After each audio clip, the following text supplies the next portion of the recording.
पूरी दुनिया को जब अंग्रेज हमारे देश को छोड़ के गए, अंग्रेजों ने जाते जाते कहा था कि ये तो हम थे जो 100-125 साल तक भारत के ऊपर हमने राज करके भारत को एक साथ रखा।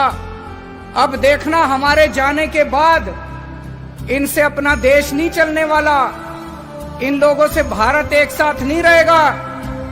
ऐसे अंग्रेजों को भी लग रहा था, पूरी दुनिया को लग रहा था।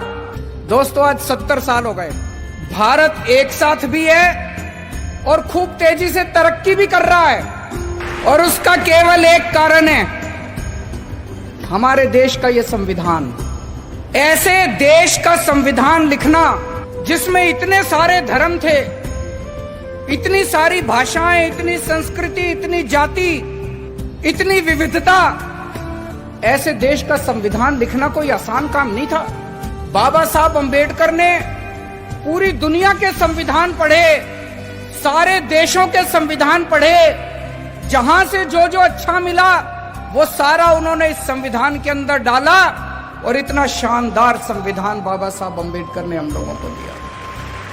संविधान में लिखा है बराबरी का अधिकार होगा। अभी तक यहां इतने सारे बच्चे बैठे हैं, अगर कोई बच्चा गरीब घर में पैदा होता था और कोई बच्चा अमीर घर में पैदा होता था, क्या उनको बराबर की शिक्षा मिलती थी? नहीं मिलती थी। तो क्या बराबरी का अधिकार था? नहीं था।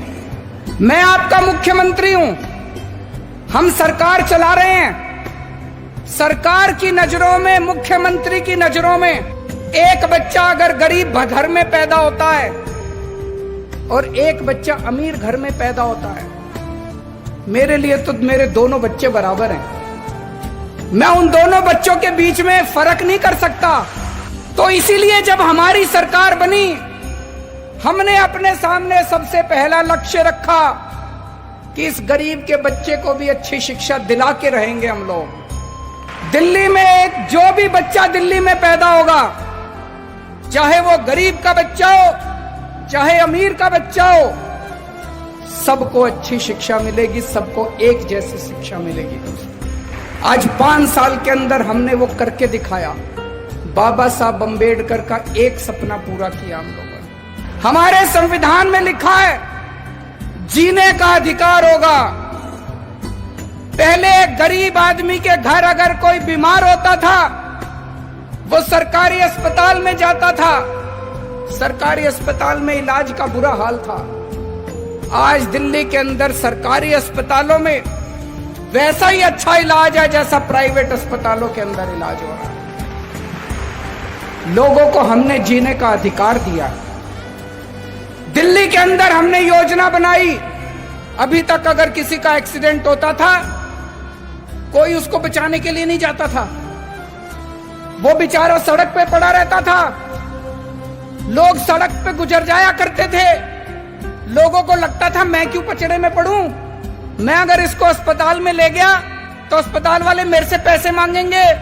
अब हमने कहा है कि पैसे की चिंता मत करो, अगर कोई किसी का एक्सीडेंट हो जाए, जो भी उसको देखता है तुरंत उसको नियरेस्ट अस्पताल में पहुंचाओ। कितना भी महंगा अस्पताल होगा, सारे पैसे दिल्ली सरकार देगी।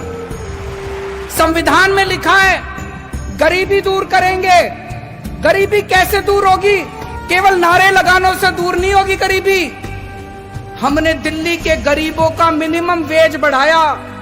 एक एक गरीब मजदूर को, एक एक गरीब कर्मचारी को हमने 15-15 हजार रुपए महीने की तनख्वाह दिलवाई।